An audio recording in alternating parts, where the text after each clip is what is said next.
Notre région compte 18 écoles de cirque affiliées à la Fédération française, des écoles qui forment évidemment des professionnels, mais qui ont aussi d'autres vocations, transmission du savoir, intégration d'enfants handicapés, développement personnel également, des objectifs moins connus. Nous allons tenter de mieux cerner aujourd'hui avec Nadège Cunin, qui est coordinatrice générale de l'école de cirque de Lyon. Bonjour Nadège Cunin. Bonjour. Merci d'être avec nous aujourd'hui. Alors, on se dit qu'en Rhône-Alpes, 18 écoles de cirque, c'est peut-être beaucoup pour former des professionnels, parce qu'il n'y en a pas tant que ça sur le marché. Mais ce n'est pas votre seule raison d'être, ce n'est pas votre seule vocation, former des pros. Alors, nous, les 18 écoles, c'est des écoles de loisirs, donc où les enfants pratiquent le cirque comme on peut pratiquer de la danse ou de la musique.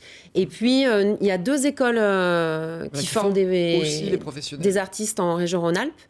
Et nous, on est une école préparatoire aux écoles supérieures en art du cirque. Voilà, c'est-à-dire que si des gens comme vous n'existaient pas, il n'y aurait plus de professionnels du cirque parce qu'il n'y a pas des écoles préparatoires pour préparer aux grandes écoles. Il y a combien de grandes écoles en France d'ailleurs ? Alors en France, il y a deux écoles qui sont financées par le ministère de la Culture et qui depuis peu délivrent un diplôme universitaire, une licence.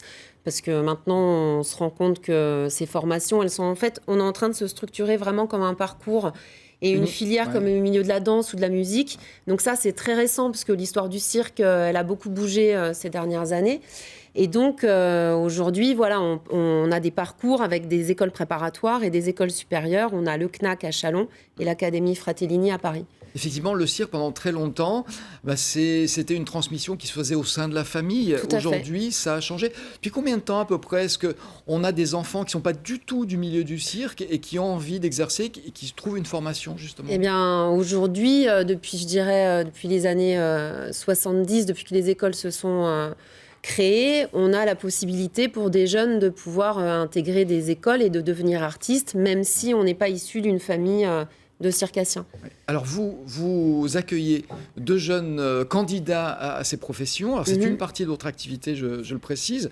Ils viennent d'où en général d'ailleurs ces enfants ? Alors nous, ces jeunes, ils viennent du monde entier, parce qu'on passe des sélections et on reçoit des dossiers d'Amérique du Sud, de toute l'Europe et majoritairement de France bien sûr.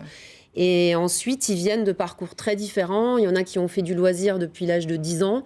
Il y en a qui viennent du milieu de la danse. Ils ont tous eu quand même une pratique circassienne ou en tout cas artistique depuis quelques années. Et puis, ils ont ce désir de rentrer dans un parcours de formation et puis de devenir artiste plus tard. D'en faire leur métier. Ouais. Quelles sont les conditions d'ailleurs pour entrer dans votre école, dans la partie préparatoire aux grandes écoles ?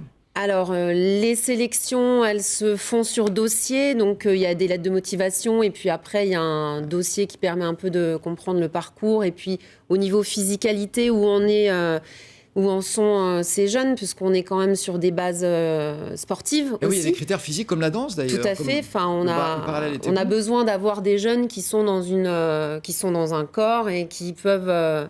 du coup, être dans un potentiel physique important, comme un sportif, comme un gymnaste, et puis en plus d'avoir des qualités artistiques de jeu et d'autres choses.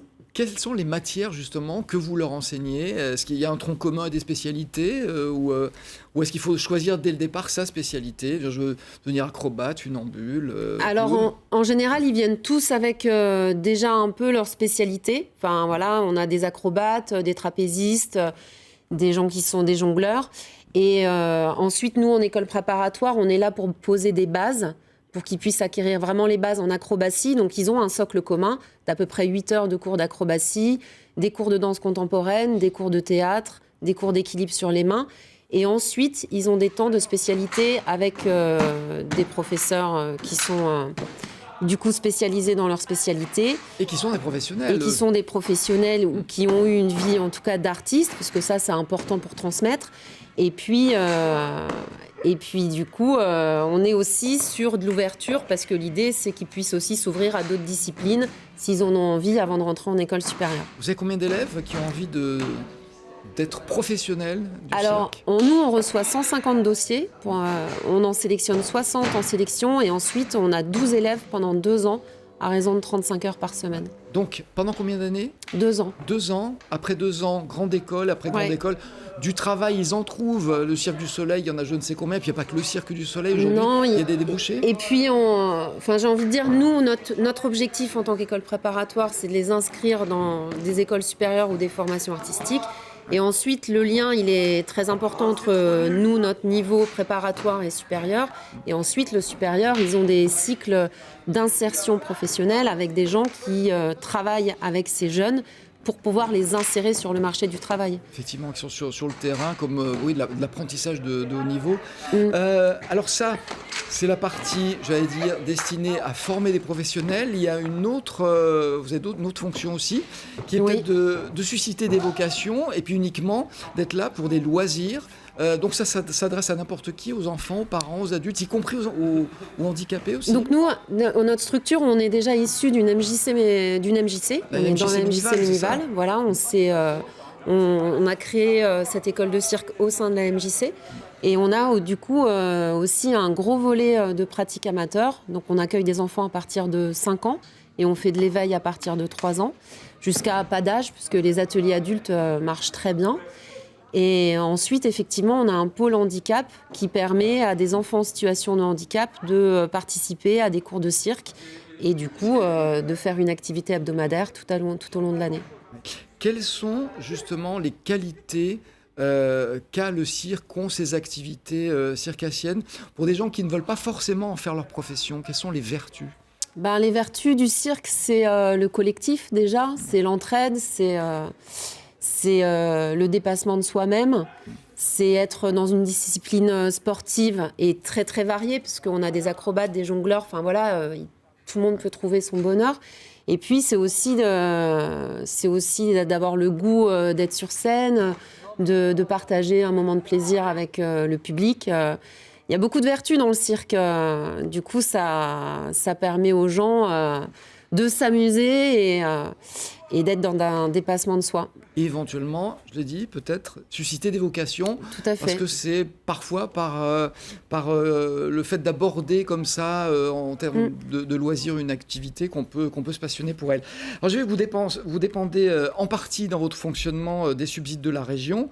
Je veux savoir si les déclarations durant la campagne électorale de l'actuel président du conseil régional, Laurent Wauquiez, qui disait vouloir, je cite, fermer les formations fantaisistes comme celle des métiers du cirque et des marionnettes et ouvrir des formations débouchant sur des vrais jobs. Est-ce que ça vous a un peu inquiété? Est-ce que vous avez été rassuré depuis ou pas? Moi, ce que j'ai envie de dire, en tout cas, c'est qu'aujourd'hui, on a besoin de nos politiques pour proposer des écoles préparatoires, puisque sans ce soutien-là, on ne pourrait pas proposer des formations gratuites et du coup accessibles à tous. Et qu'aujourd'hui, on est en train de structurer une filière de formation et que le soutien, il est important pour nous. Il est indispensable pour que ce ne soit pas d'autres pays qui viennent former nos enfants. Si on veut continuer à avoir des artistes de cirque sur des plateaux comme la Maison de la Danse ou les biennales de cirque qui se développent en France, il faut que ces jeunes ils puissent se former quelque part et aussi continuer à s'entraîner régulièrement. Et ça, en tout cas, nous, l'école de cirque de Lyon, on est un lieu où on fait ce travail. Je veux dire qu'il y a la compagnie XY, par exemple, qui vient s'entraîner chez vous, qui est une compagnie extraordinaire, qui se produisait d'ailleurs à la Maison de la Danse la semaine dernière, et qui fait un travail fantastique. Donc, croisons les doigts pour l'avenir de ces métiers. Merci beaucoup d'être venu nous en parler.